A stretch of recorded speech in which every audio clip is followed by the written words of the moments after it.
Okay, if you guys want to, you don't have to be shy. You can sit right here. I promise not to spit on you that much. And just come on closer because we're going to have the demonstration by Chef Leanne Wong. Nobody wants to move. Okay, I'll give you $20 for every person that moved. No, I'm just kidding. See Lawrence Laforga for the $20. But it'll be more fun up front. Don't be shy.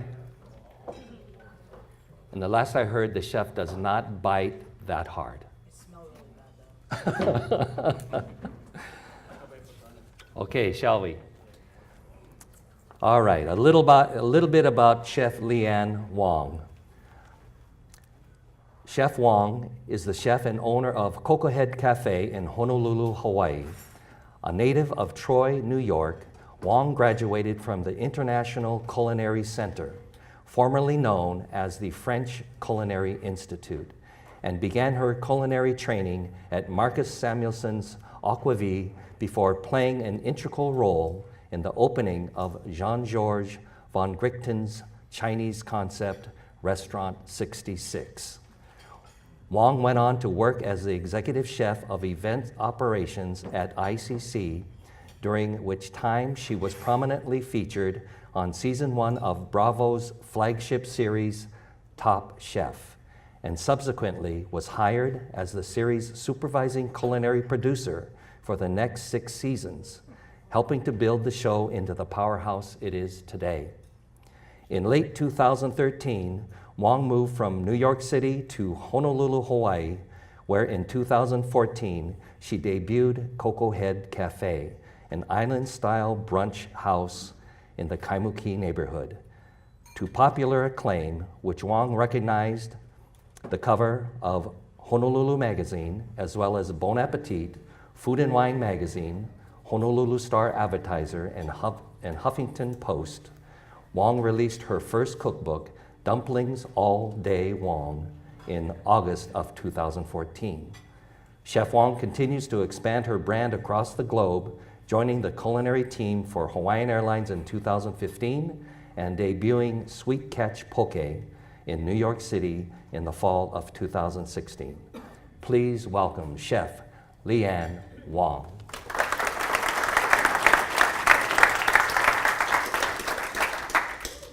Is this thing on? Okay. Hi, aloha everybody. Welcome. You guys having a nice morning in air-conditioned spaces? Okay. All right, cool. So today I'm going to give you guys a quick demo on dumplings. Quincy Solano had approached me and asked me if I would be able to give a demo today on innovation. And you know, it's interesting because you could look at innovation in a couple different ways. And for me, how could I take a very familiar idea and innovate it on a daily basis? And so that was kind of the basis for my cookbook. I was approached, I did a special for Food Network a couple years ago called Food Crawl with Leanne Wong. And so I basically spent a couple days traveling all over New York City, finding like the best noodles and dumplings. I got to work with some really great restaurants. And from that, a publisher contacted me and said, hey, would you be interested in doing a book on dumplings?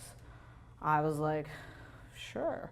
But dumplings are so broad. Dumplings you can find in pretty much every culture. And so I chose to focus this book on Asian dumplings. And this is like more like a dumpling for dummies books. It's meant to be one of those cookbooks that gets dog-eared and ripped up and used in the kitchen and covered in food. So. And I think you can get it for, super cheap on like Amazon or eBay. Anyways, so, when I opened Cocoa Head Cafe, I moved here December 13, and I had spent a couple years traveling here and doing pop-ups, really getting familiar with the lay of the land and just who the local community was and what everybody was eating. And, one of the things, my book was published, going to be published in August of 2014. So I got here in December 13. I spent 2 months finishing writing and photographing, doing photographs for the entire book. And then we opened Cocoa Head in March of 2014. And so, dumplings, I was like, all right, let's make dumplings all day long a category, because if you bring me to a breakfast restaurant and put a plate of like eggs and bacon in front of me and then put like dumplings in front of me, I'm gonna go for the dumplings every time first. So, and that's just me. I mean, I have lived in New York City for 20 years, so dim sum was part of my culture, just like in terms of like what I would prefer to eat for breakfast. And seeing as, you know, Asian, Pan-Asian and Pacific culture is so prevalent here, there are some great dim sum places over in Chinatown. I was like, all right, well, we'll do dumplings on our menu at our breakfast menu at Cocoa Head Cafe, and we'll see how it goes. And so I was the only person who actually knew how to fold dumplings when we first opened the restaurant. And so every morning I'd be like, okay, I'll fold like 30 orders. And I've quickly learned, you know, I'm like, no one's going to open, because we open at 7 a.m. It'd be 6:30, I'd be folding dumplings. I'm like, yeah, no one's going to order dumplings at 7 in the morning. And, you know, sure enough, the first week we opened, everybody got dumplings at 7 in the morning. So I had to teach my cooks how to fold dumplings, and now I have a dumpling army. So again, part of what we do at the restaurant is, you know, this book is really about, you can pretty much put anything in a dumpling wrapper and people are going to eat it. That's a theory of mine. And you know, the idea is to kind of take the mystery out of it and actually make it fun. And really just a great way to enjoy a food that normally you would call takeout to go get dumplings. We're very lucky because we live in Hawaii, or most of us live in Hawaii, and so we have great dumplings everywhere. It's like when you live in New York, there's so many bad Chinese takeout places that you're getting like some frozen, doughy, terrible dumpling. And so, you know, the purpose was to show people that you can make dumplings at home super, super easy. And so we use wrappers. Let me talk about wrappers real quick. We use Sun Noodle wrappers. Sun Noodle's a local noodle company here in Honolulu. They're also based in New York. And so there are a couple different wrappers. I was actually supposed to bring the round gyoza wrappers with me too, but somehow they didn't make the cooler. So today we have the wonton wrappers, and it's really easy to make dough from scratch. People are like, oh no, that's like super hard. And so for me, I'm like, no, it's really, really easy. I have essentially 2 cups of flour, pinch of salt, some boiling water.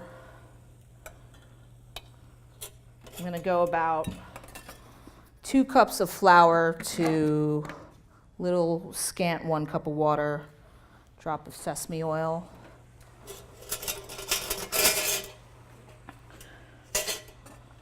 And then this is just a hot water dough. And you can do this with cold water. Chinese grandmothers will tell you there are many different ways that you can make a dough. I like to do a hot water dough. And so I just stir that with a spoon.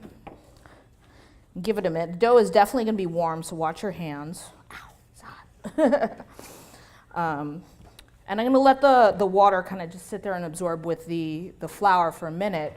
But then once I need the dough, literally you haven't even gotten into your car to go to the grocery store to get dumpling wrappers. So that's how fast it is to make dough from scratch. And so I always like to show this to people and say, like, it's really easy to do the dumpling dough. And they're like, oh, I don't know how to roll it out. I'm like, it doesn't matter as long as they're sealed. Okay, so we have a dumpling dough, a fresh dough made. And again, you just want to knead it to give a little bit of elasticity. You can use different flours. If you have a gluten allergy, for example, you can use rice flour or glutinous rice flour. You can use wheat starch. Interestingly enough, wheat starch doesn't actually have gluten in it. And that's what you would use to make like this crystal skin shumai. And so I have a dough, and you know, with this dough, you can also do colored flavored doughs. You can add spices, you can add herbs, you can use a basil puree, you could use carrot juice or tomato juice or squid ink, nori, whatever. You can add that all into your dough and end up with colored doughs, flavored doughs, spice doughs. And we do some of that at the restaurant, but because we'll sell like 50 orders of dumplings sometimes on a weekend. And that's a lot, you know, I mean, that's definitely, I think about like, I only have X amount of space in my kitchen, X amount of cooks in my kitchen. So one person hand folding 250 dumplings, I can do it in an hour, but my cooks, maybe not. So, as far as the fresh doughs, we occasionally do one on for special, but it's very rare. We end up using these because these are convenient, which is great for also the home cook. So we have two different kinds of doughs here. We have sorry, I'm sweating because it's hot in here. So I have a fresh dough and I have my wrappers. It's always a good idea when you have these out, just keep them covered up with a towel so these things, they don't dry out. They start to dry and then they'll crack when you go to make your dumplings. So another thing that we do is we change our fillings every day. Our fillings are really about what's in season, what's local, and the range is not just Chinese or Japanese. We'll take local ground pork, turn it into a Mexican style chorizo, take local organic tomatillos and do like a salsa verde to top it. So really the idea of dumplings is just how can we do something beyond just a dumpling and dipping sauce. It's about like creating a composed experience for our guests. So it's not just dumplings and dipping sauce. It's always got a salad on top or some kind of interesting garnish or some kind of interesting sauce. I am sweating a lot. I apologize. I'm like super uncomfortable. Oh, okay. So, I love, I think moving here and coming from New York, the idea of sustainability means something completely different to me. And really, we try to use as little sort of imported product as possible. So all of our fish is local. I'd say about, outside of the bacon, most of our meat is local, and then majority of our produce is sourced locally. So, and I love just moving here and discovering the bounty of ingredients that you can't get anywhere else, you don't have access to. And so my favorite new starchy vegetable is ulu. I've been working with, I got into using kalo like 5-6 years ago before I moved here, and then really in the past few years, just like working with breadfruit has just been so awesome. And so we're making a pork and ulu filling today. So I have some local ground pork from Two Lady Farmers. And then I take these ulu, and the beauty of ulu is that, first of all, you guys know ulu, it's breadfruit, it grows pretty much everywhere on the islands. And it's ready when you start to see the white sap on the outside, but it comes in various forms in terms of its ripeness. So you have a green ulu, which is firm, which is good for doing chips. You can steam them, and then as they start to mature, they soften and they get sweeter. And when you have a really overripe ulu, it's almost like eating banana custard. It's so good. So we actually took our ulu, which were kind of in this, I'd say they were mature, but they weren't ripe yet, and we just took the whole ulu and we roasted them all in the oven. And then we pulled the flesh out and we chopped the flesh. And these are great. I mean, ulu is such an awesome starch, and I could literally just add some cilantro and green onions to this, maybe a touch of water, and make these into cakes. And they have enough starch in them that they'll hold together, and they'll fry up super crispy on the outside, but they'll be nice and tender and steamy on the inside. So I have about a cup of diced cooked ulu here. So we're gonna add this to our filling. And what's nice is that these are kind of, the ulu itself right now in the stage it's at is a little sweet, so it's almost like a plantain. It's not overly sweet, but it's definitely like a ripe plantain right now. So I'm gonna add some green onions. Then we have, I just go a little bit of garlic. And we have some ginger.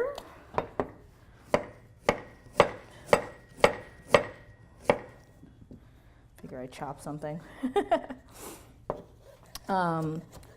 So what's nice is, again, I leave it to my cooks to really come to me with ideas for our dumplings.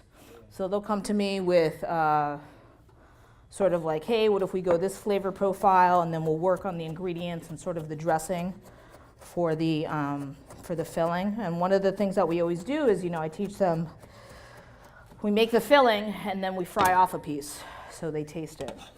And that's actually one of the hardest things. Chef Lance Kasaka is here from top of Waikiki. And I think when you have young cooks, one of the hardest things to do is to actually get them to taste their food. And it's kind of the same theory with home cooks. I'm always like, taste what you're making. Like, taste it as you're going. Keep tasting. It's one of the most sort of important rules for cooks, is know exactly where your food is at when you're cooking it. So we always make them fry off a little piece of dumpling filling, and we taste it. We check if it needs anything, if it's missing anything. So I have this. And then I'm going to add for seasoning, I just like doing a little bit of fish sauce. Fish sauce is delicious. It's got that nice salinity that just highlights the sweetness of the ulu. We're going to add some pepper, a little bit of salt, pinch of sugar for balance, and then I'm going to add just a touch of sesame oil and a little bit of curry powder. So it doesn't need much.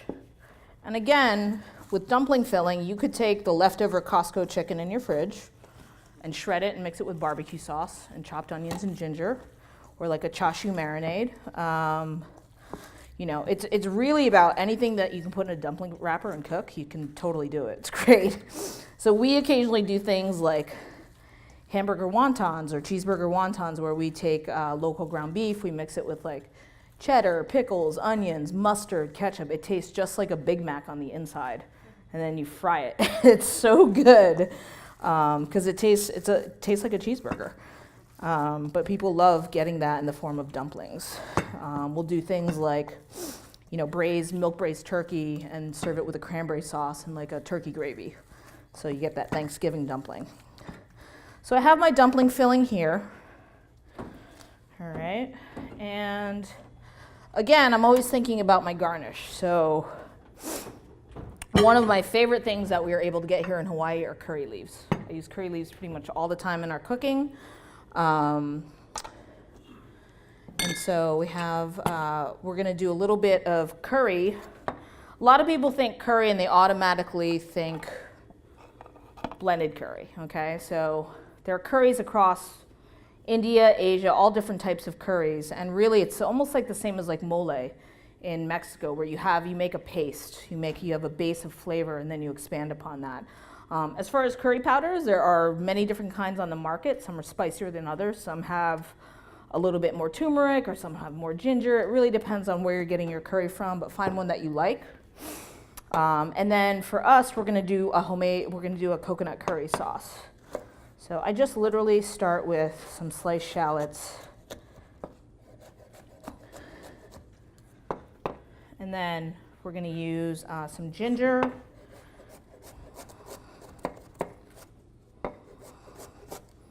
Okay, slice that thin. I've got garlic. I've got kaffir lime leaves. Again, your citrus leaves. I know you can find like lime trees, lemon trees, kind of wild, but we like to use the leaves for cooking. So the kaffir they're very fragrant. So I'll just chop that up, get the natural oils in there. And then lemongrass. Lemongrass is a great ingredient to use. And you know, the way that I was taught was that you gotta kind of crush the stalk. So I'll use the heel of my knife. And what happens is, rather than just chopping it, when you crush it, all those juices, you can smell the lemongrass so much more. And all those juices come to the surface. So I'm able to develop a lot of flavor in a short amount of time just by crushing my lemongrass. Okay. All right, so I've got my aromatics here. I'm going to I've got a pan going here, so I'm going to add a touch of oil to that. Pan is hot. All right. So I'm going to start by sauteing my ingredients. And you want to be careful because things like lemongrass will burn really quickly. So you just want to make sure that you keep an eye on it, it's not too hot. We made our sauce this morning. It took about an hour, so we simmered it. We add a handful of fresh curry leaves.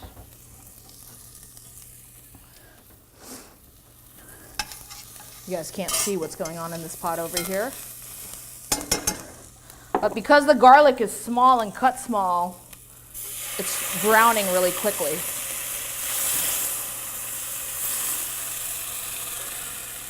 So whenever you are cooking something, sauteing something, you have to think relatively about the size of what you're sauteing in relation to the heat. So things that are smaller, I add last because they're going to cook a lot quicker. So normally I would sweat those vegetables for probably 10 minutes on super low heat, develop the flavor, and then add the coconut milk, but we're pressed for time. Okay. So I'm just going to simmer that coconut milk with the aromatics. I like to add a little bit of fish sauce for salt and depth. And then I'll add a little bit of salt, pepper, and sugar. And we cook that till all that flavor kind of marries. And then we just blend the whole thing, solids and all, in a blender. And you'll get this really rich coconut sauce, which you'll try on the dumplings. Okay. All right, so how are we doing on time? Good? Any questions? It's the quiet room. Okay, cool. All right. Where do you get the curry leaves? Curry leaves, so you can find the curry leaves in a couple different places. I believe there is an Asian market store on King Street that sometimes has them in the freezer. The Indian Bazaar on Baratania will have them in the freezer. As well as every now and then I find them at the farmer's market. I'm trying to think where else. Indian Bazaar. And Whole Foods will sell them sometimes. Whole Foods will actually have the curry leaves by the Heart of Palm every now and then. So they do have a lady who deals in them, but they're amazing. You can also call Wailea Ag. Wailea Ag is a great resource for me. They produce a lot of our Heart of Palm. And you're able to get that, I believe you can get that retail online and they can ship direct to you. Okay, so now let's talk about folds.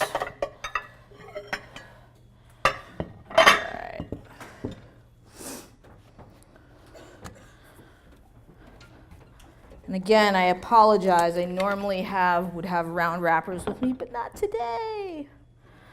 The most important is very funny because all the time people, they're like, I'm like, we're gonna have dinner. I was like, do you need me to bring anything? And everyone's like, dumplings, I'm like, okay. And my family will often ask for dumplings. I have a lot of ohana here in Honolulu. And my cousin Carol, she can burn water. So she's like, I'm like, how's that water reduction going for you, Carol? She's very funny because she's like, my dumplings are terrible. I'm like, Carol, it doesn't matter what they look like. It just matters that that they're sealed. And that's the most important thing, especially if you're deep frying. Rome, you can go ahead and start cooking, yeah? So if you're deep frying or pan frying, obviously oil and water do not mix. It's the enemy. So you have moisture on the inside of your dumpling. So it's super important that your dumplings are sealed so you don't get that explosion, because when you're cooking your dumpling, whether you're going into 350 oil or whether you're going to do the pan sear, which I'll show you guys that trick, it's super important that, again, your dumpling's sealed, you don't have any holes, so you don't end up getting a grease fire or burning yourself, okay? A couple different fun folds. I've got, so the one that you guys are gonna start with today, and in the book, it really approaches the dumpling via the folds, like the style of dumpling. So one of my favorite folds is, not favorite, but actually let's just start with the most basic. Okay, so a little bit of water here. You don't always need to use water for your dumpling skins. When you're using a fresh dough, usually you don't need any moisture at all. These are the yellow wrappers, which are a little bit thinner than gyoza wrappers. So I don't traditionally use water with these, but because I'm doing a gao-ji fold, we're going to seal it. I didn't know what gao-ji was until I moved here. And my cooks they're like, what kind of fold do you want to do today, chef? I'm like, gao-ji fold. They're like, thank you. Yeah, the most basic of fold is the gao-ji fold, and you just literally fold it in half. So even for the non-cook, I'm like, this one's hard to screw up. So you can just, this would be your basic Gaoji fold. Okay. Other fun folds that we do. I love this one. This is actually, there was a place called Ed's Pot Sticker House in South Chicago. It was on Halsted Street. And they did just really simple dumplings where they just literally rolled it and pressed the edges. And the beauty of this dumpling is if you're doing a pan-fried dumpling, they line up right next to each other and you have all this surface area to get that really like crispy, lacy skin on them. So there's that. The fold that I did for you today is the beggar's purse fold. So it's super simple. Putting about a heaping tablespoon of filling in there. So let me take this glove off. Okay. So I hold this in my hand and I literally, this is just resting in my left hand, and I take my right hand and I gather all the excess dough and I just pinch it, and you end up with this really lovely, like kind of like beggar's purse. And when it fries up, it looks like a crown. It's nice. Okay. You can do shumai. Shumai is super easy. Again, it's sort of like you take your filling, you put it in the middle, and you have like a barrel fold almost. You cup it in the bottom of your hand. And so you guys know this is pork hash. I'm always like, shumai? They're like, no, pork hash. Ed kind of yelled at me when I first started coming here. He's like, it's not soy sauce, it's shoyu. I was like, I got it. So the shumai pork hash fold is like literally you make a little cup with your hand, and then you put your filling in, and you just you can pave it with like a little offset spatula or butter knife. But it should stand up on its own, at which point you can decorate this with more protein, vegetable, caviar, whatever. Let's see. So yeah, this is fun, and this is, what's great about dumplings is that it's a family activity. So like I said, I was, I'll come over to my family's house and I'll make like filling, and I'll bring wrappers, and I'll make fresh dough. And what's great is that you can start making dumplings, and everyone's like, what are you doing? Folding dumplings. Can I try? And so you show them how to make dumplings, and eventually you're not making dumplings anymore. Everybody else is. That's the key. This was a fun fold that somebody I learned here is called the plumeria fold. So you can just bring the middles together and do like a flower like that.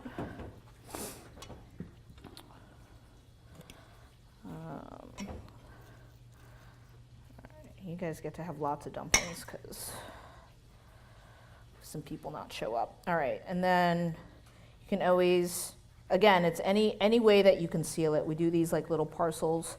So these are great. This is almost like a little samosa fold. So this is a good fold if you have something like a potato filling or something really plump in there. So these are good for frying. Okay. And we're talking about both shape and texture and technique. So various ways that you can cook the dumpling also you'll get a different result. So if you think about a boiled dumpling, right? And you think about the mouthfeel of that boiled dumpling, the dough, how it feels on your tongue, like biting into the dumpling. It's like almost like slick, like wonton soup. Versus a steamed dumpling, which is going to have a little bit tackier exterior. It's going to be a little bit firmer on the outside, still juicy on the inside. Versus a pan-fried dumpling, where you get that little bit of oil and you get that crust on the bottom, that browning. Versus deep-fried, which is delightful because everybody likes deep-fried food. Let's see what else. What other folds am I missing here? I'm sorry. I'm We worked an event late last night. We had a fun event down at Square Barrels in Chinatown. So I am, pardon me if I jump around a little bit today. Baby's eating my brain. Okay. Oh, look, Gaoji fold. Okay. So from the Gaoji fold, you can actually make traditional wonton. So I have this folded in half. I'll flip this backwards, and bring it forward, and then pinch this. What you end up with is essentially a wonton or like a little tortellini, okay? Can do this, the same thing with round wrappers also. I'll take a little bit of dough here. So again, I've got my fresh dough, and you can basically roll these out and cut these. Okay. And then I have a little rolling pin. You can get one of these in Chinatown, or you can go to Home Depot and make a bunch of these. So,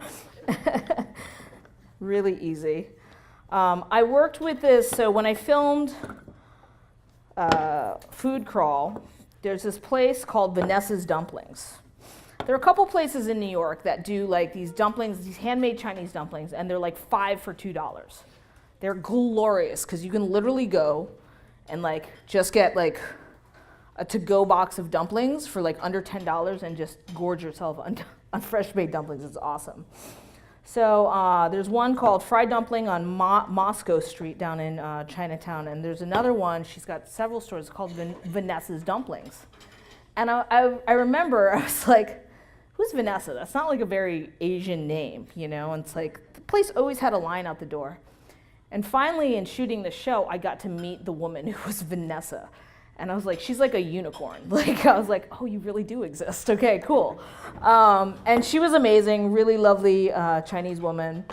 And just to watch her roll dough, I mean, these guys, they have such dexterity and they do it all day. And there's a mandu shop in K-Town that they put 2 ladies out in the front window and they literally make dumplings all day. And it's like, that's the #1 attraction. That's why people walk in the store, because, oh, they're making dumplings from scratch.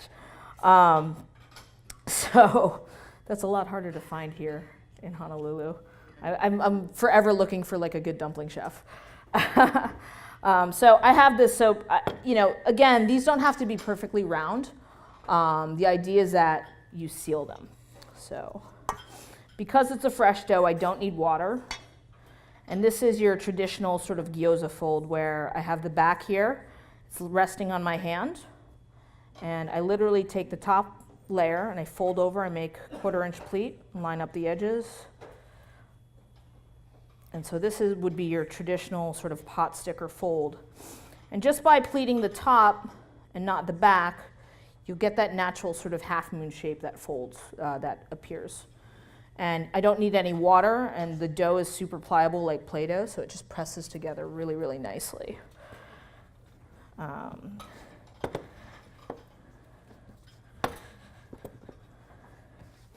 So yeah, everybody, you know, it's, people have often said, why don't you open a dim sum restaurant? I'm like, that's a lot of work. Before I moved here, I did a pop-up with Will Chen at the Moana Surf Rider, and we decided this was when he was executive chef at the, chef de cuisine at the beach house. He's like, let's do a dim sum pop-up, because that's how I actually met him. And I was kind of like, okay, it's a great idea. And I'm thinking like, I'm gonna walk in, he's gonna have a crew of like kitchen workers to help make dim sum, and like, no, it's just me and Will making dim sum. So for 2 days, we made like thousands of pieces of dim sum because it was a 50-person brunch. And I was like, whose bright idea was that? So we've agreed to not make dim sum anymore. Yeah, it is a lot of work. And I think what I appreciate about a dumpling is that, you know, we eat so much food that's like big food, big steak, big piece of fish, a turkey, a chicken. It's awesome, and we're able to like cut that food into smaller pieces and consume it. I think there's something really perfect about a dumpling because it's a 1-2 bite experience. So you've got 1 or 2 bites to just like make it delicious. And really, you know, when you have a plate of fresh dumplings, whether they're fried, boiled, steamed, hit your table, you automatically start salivating because you're like, you know what that experience is going to be like, and you know that you're like, oh, I want more dumplings. Like, it's a delicious, juicy little meat package or seafood package or vegetables. We actually have vegetarian dumplings at the restaurant today.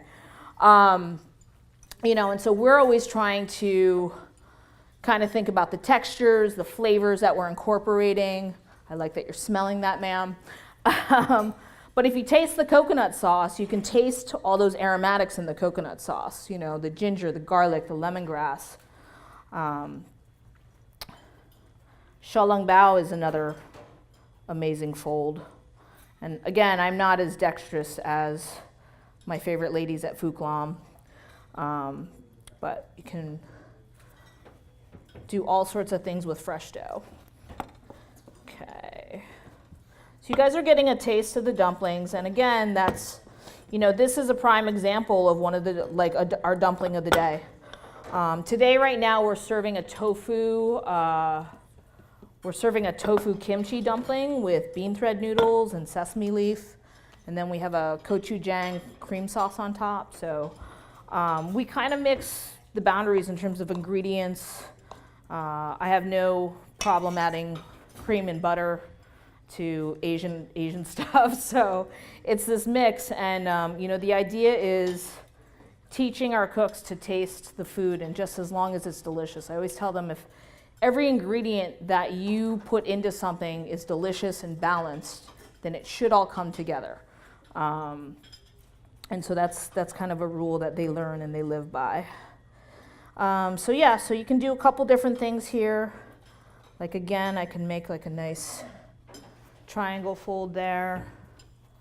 I'm trying to think what other shapes I can do.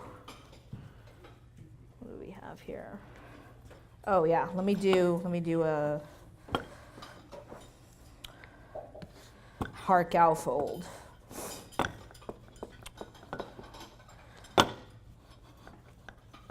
Okay.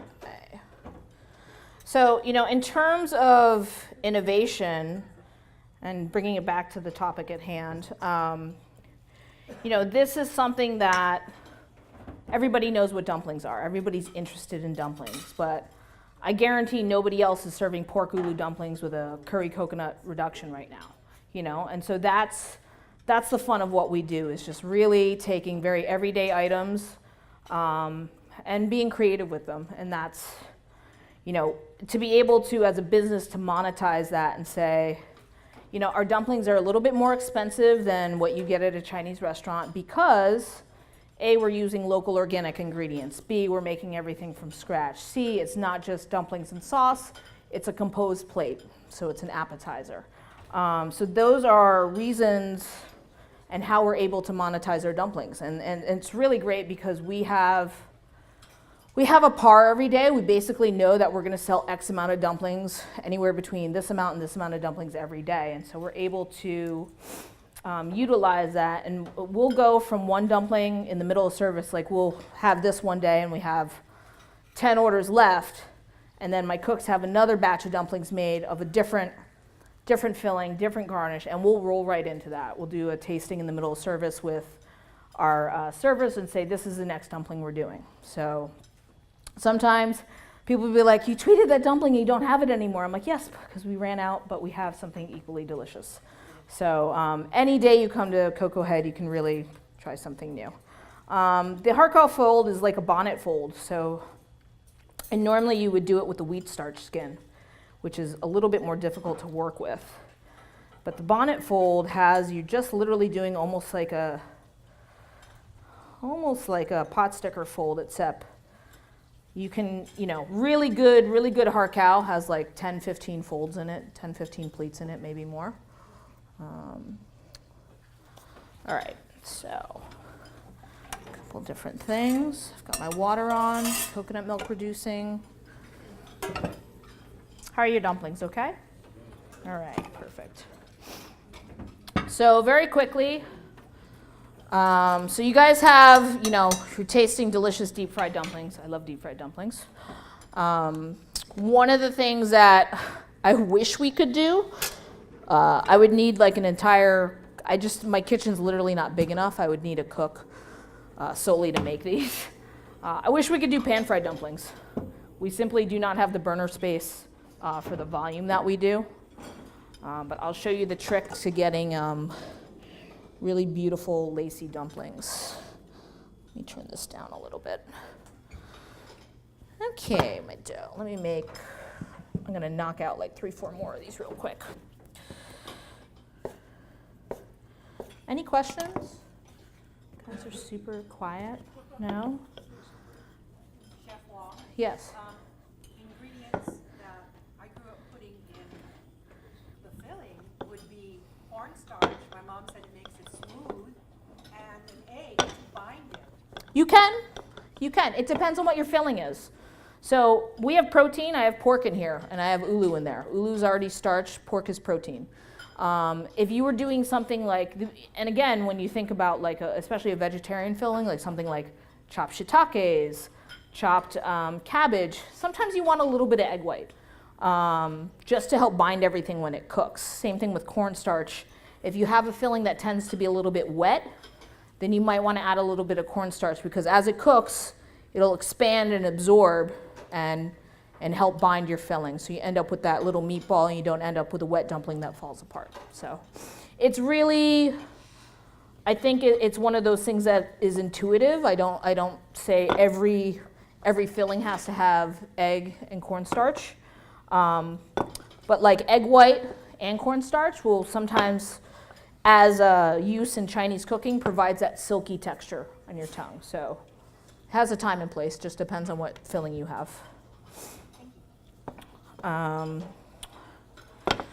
What else? All right. So I'm just going to roll a couple more dumplings. I'll show you how to pan fry these real easy.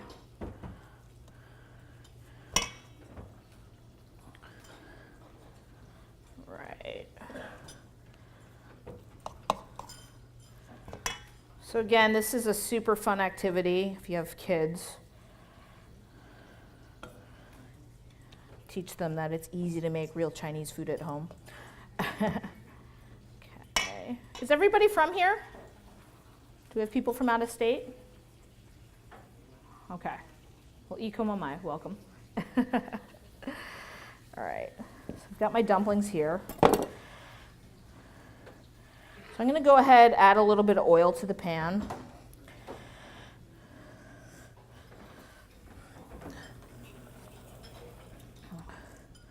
My pan's preheating, and I'm just going to take my dumplings, these are with the fresh dough, and I'm going to line them up next to each other. Sure. And we're going to brown them a little bit in this pan, okay? All right, to this, I'm going to add a little pinch of flour in this container here, and then I'm going to add water, because when we pan fry our dumplings, we want them to sort of steam braise. So we're going to add water to the pan and cover them up. And what will happen is the water will steam in the hot pan, cook the skins, cook the filling, and evaporate at the same time. Okay. Sometimes if you don't have a lid for a frying pan, an upside down frying pan works just as good. Okay. So my trick, and you basically want your dumplings to get this nice golden brown bottom, is I add a little bit of flour to my water here. What happens, so the water's going to hit the pan, and you'll hear the sizzle, the steam, and so as the water's evaporating, it's steaming and cooking both the skin and the filling, but as it's evaporating, it's leaving a little bit of flour in the bottom of the pan. So that actually forms this crust. Okay. So the flour that's left in the bottom of the pan will help to form this sort of lacy base. So if you ever go get, like pan-fried gyoza that's got that nice little sort of thin crust on the bottom, we all like that, right? So this is a trick of how you get there. It's amazing. So I was in Japan twice this past month, and I have a favorite gyoza shop that I go to in Kyoto, and it's like they have the gyoza machines, with the lid and everything, and these guys just crank gyoza all day, and it's so beautiful because they're all like kind of pan fried and steamed. They have that nice crust on them, so I need one of those machines for my house. So what's happening right now is the water is evaporating rapidly. It's boiling. You can hear it. So it's cooking the skin. It's steaming the filling. You guys kind of can't see what's going on here, but I will show you eventually. Can't move that. See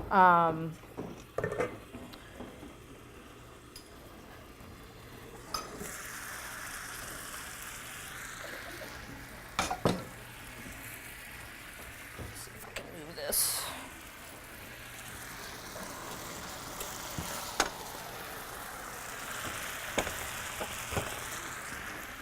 There's a little bit too much flour in that water, but you can see what I'm talking about in terms of that flour starts cooking and you end up with this, it makes this almost like pancake in the bottom of the pan.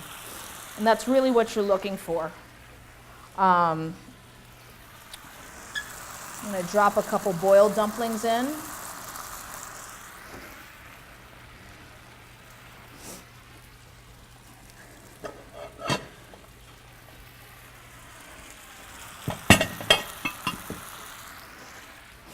Hey, Romeo. Yes, yes. Can I get a little coconut sauce? Sure. Thank you.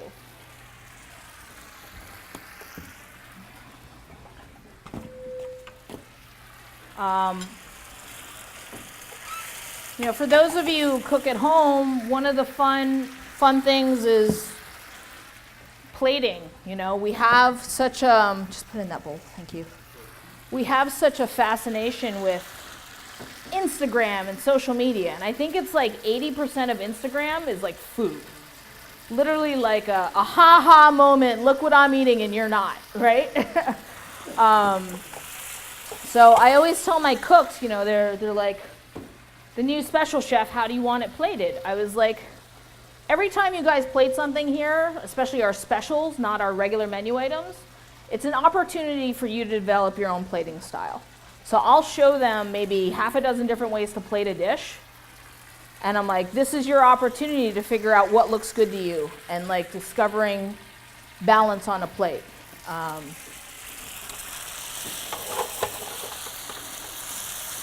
Okay.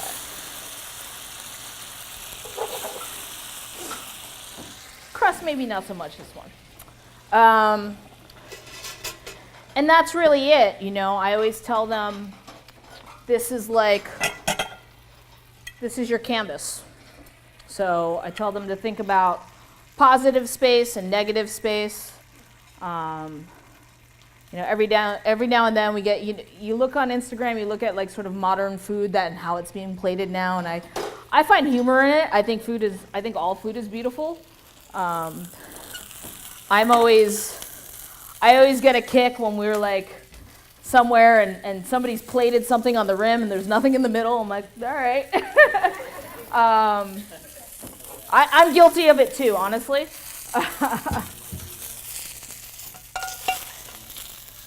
So this is a poor example of it, but you can see I got a little dark on here, but you can see you get this really nice brown crust on your dumplings. I got a little bit dark on that.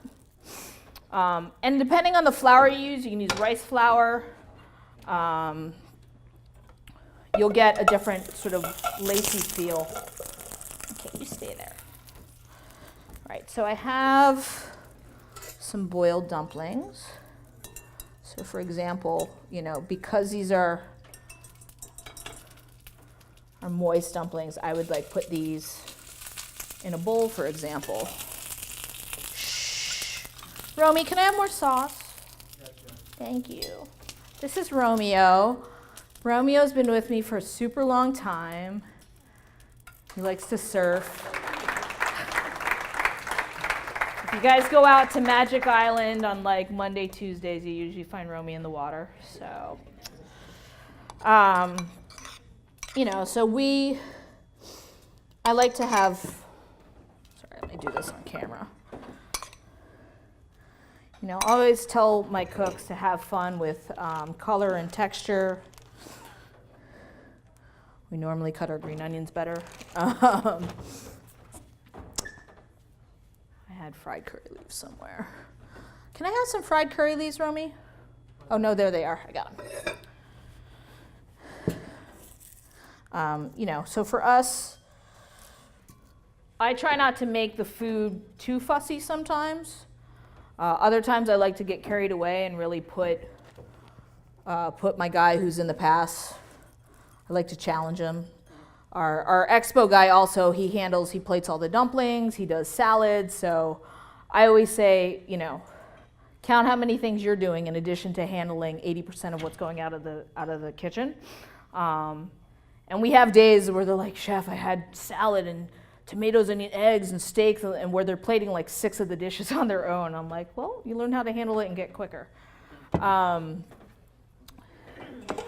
So again, plating style is something that you can have fun with at home, especially if you have dinner guests. Okay. Yeah, this one is fun.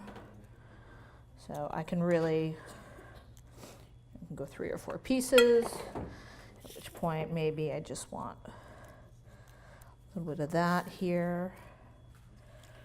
And then I had curry powder. Where did you go? Oh, right here.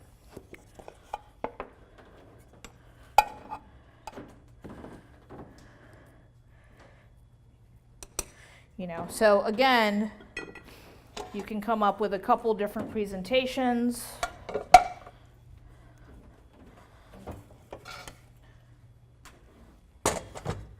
And this is all just, you know, these are the same dumplings, but they look completely different in terms of both the texture, the eating experience that you're going to get. You know, these are boiled, so they're going to be softer, slicker, a little bit more, you know, they're juicy in their own right. These ones are pan fried. These are great for people who want that crunch, that flavor of the, they call it the Maillard reaction, but the brownness on the outside of the skin. And again, we dusted that in curry. This one I put with toasted coconut.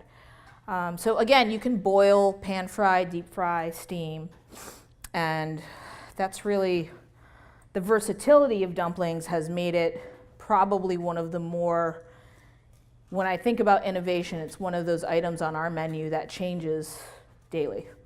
It challenges my cooks, really kind of brings my customers into a new train of thought when they think about dumplings. They're able to come to our restaurant and have these combinations that they've never had before.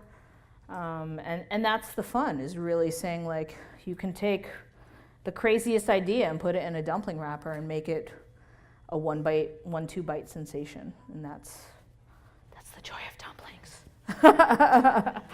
All right, do you guys have any questions? No? Silent? Yes. You know your shumai. Yes. Do you still fry that one too? You can deep fry shumai. Even though it's not sealed? Yeah, even though it's not sealed. Because if your oil's hot enough, first of all, the theory with deep frying, okay, if you're going to deep fry at home, it's super easy to do. My number one recommendation is have a candy thermometer, have an oil thermometer on it. A lot of people don't like, they're like, oh, deep frying, it's so unhealthy. Actually, properly deep fried food is healthier than sauteed food. Because what happens is you drop something in, say, 350, 375 oil. Automatically, it's hot enough that it seals the outside. It forms a crust on the outside, so everything on the inside is almost pressure steaming. Okay, so it's literally the heat of the oil on the outside is pressure steaming everything on the inside. If your oil is cold, if it's down at like 325 or under, what's going to happen is you're not going to form that crust on the outside. And hot oil is going to start seeping into your food. And that's when you get heavy, greasy food. If you've ever had fried chicken that's heavy and greasy, gross. Same thing, you can always tell when the oil's too cold or they've crowded the oil, thrown too much in it at the same time. So yes, you can deep fry these. You can grill these, interestingly enough. So I've actually grilled shumai on like a barbecue grill. And I do that by, so it doesn't fall through the grates. You just take like a mesh baking rack, like a cooling rack. And it's one that's stainless steel that you're going to junk, that's going to live on your barbecue, unless you have a fancy barbecue that has one of those that comes with it. But you can take like a $10 baking rack and just oil it up, and then you can just grill them, and they get that nice charcoal smoke. So you can grill these, you can deep fry them, you can steam them, you can boil them too. Essentially, as long as this has protein on the outside and a binder, it should hold. Yes? Your number one dumpling in your restaurant? The number one dumpling in our restaurant, well, we only serve one type a day. So I would say that, our easiest go-to everyone loves to get is we do a classic like pork and garlic chive dumpling. We'll do it with like black vinegar and a little bit of salad on top. But again, we like to incorporate local flavors. So when we do our beef luau dumplings, we'll do a dumpling filling with local cattle, local ground beef, steamed taro leaf, and coconut milk and seasoning. So again, it's taking those local ideas and flavors that the community is familiar with and putting them into a dumpling wrapper. So we've done kimchi. We got kimchi dumplings today. We'll do Japanese style. We've done, chicken, edamame, pork, fish. We've done seafood dumplings. And then your sauces, again, it's not just soy vinegar or chili sauce. We've done things like miso mustard hollandaise. We love butter sauces. I love butter sauces. And people don't realize it, but they love butter sauces. So we'll do like a reduction, like a base for like a beurre blanc, and scent that with, ginger, mustard, star anise, cinnamon. We'll do a base, vinegar, and then we'll add in miso paste and then emulsify butter into that. And it's so delicious on top of a dumpling, and it's an unexpected sauce that you would get on a dumpling, but it enhances the experience. Certainly for a boiled dumpling too, like a rich butter sauce on top of that is like, ooh. We've done foie gras dumplings, and we've done like foie gras hollandaise to top our dumplings. So really, the possibilities are endless, and I leave it to my cooks to like come to me with their ideas, and then I'll be like, okay, make it happen, or I'll say, no, we have a ton of eggplant we need to use, so let's figure out how we can incorporate eggplant into the dish. It's really about, we have a walk-in that is like 5 feet by 6 feet, so it's super, super small. It's packed pretty much all the time, and I'm like, it's just this battle to like get through all the food in the walk-in, We serve about 300 plus people a day, so the walk-in kind of empties out and then it refills on a daily basis. And I usually order a lot of local ingredients that are not on a regular menu, and I have my cooks go through the walk-in twice a day, and I'm like, make a list, tell me what you want to use. And that's really, I think, by forcing my cooks to do the work and to think, that is something that Marcus Samuelson did for me. I was a second-year line cook when him and the chef de cuisine put me in charge of the cafe upstairs, which was a whole nother restaurant into itself. It had daily specials, and they gave me homework. They said, come to us with your ideas. We need an entree, a salad, a sandwich, a soup, and they help me really develop menu ideas, and that's something that I do with my cooks. It gives them, I'm fortunate we're a small business, we're not corporate, but it gives them sort of ownership, and it helps them to develop their own sense of style and flavor. So I have to wrap it up. I was going to wrap it up sign. But I just want to thank you guys for being here. I hope you had a nice, pleasant lunch, a little tasting of dumplings. I do have this book on sale. You can have a signed copy of this book that you can destroy in your own kitchen. I do have a case of cookbooks with me in case anyone wants to buy any. It's a great gift. And yeah, so for me, this is dumplings are part of my life. It's a product that, it's a dish that I love to do, and it's fun, and I don't know anybody who doesn't like dumplings. So yeah, even people who are vegetarian, vegan, and gluten-free can have dumplings. It's great. Thank you guys for being here, and thanks for being so polite.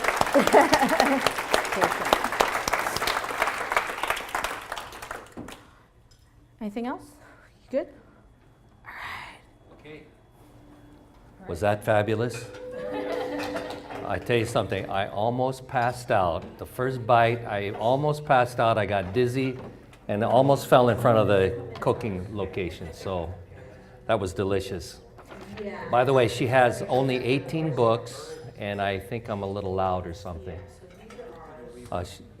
She has about 18 books, so if you're wanting to pick one up, you can pick one up for $25 today. She'll sign it and draw your picture or whatever you want to do. And if she runs out, you can always stop by the restaurant in Kaimuki. Who's been there before? Did you guys have the Koko Moko dish? The one with the Maui beef and the tempura kimchi on the side? Yes. Knock you right out. Selling on that side. Okay, there'll be, oh, here, I'll buy the first book. I gotta get mine. Anyway, any questions before the chef leaves? Where do we get the book? Get the book right over there, and the chef will sign, and Square, I can take cash. she can write dirty words in there for you, anything you want.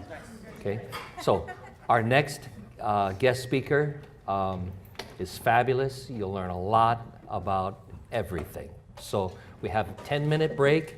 Come back refreshed and ready to go. Okay? Thank you.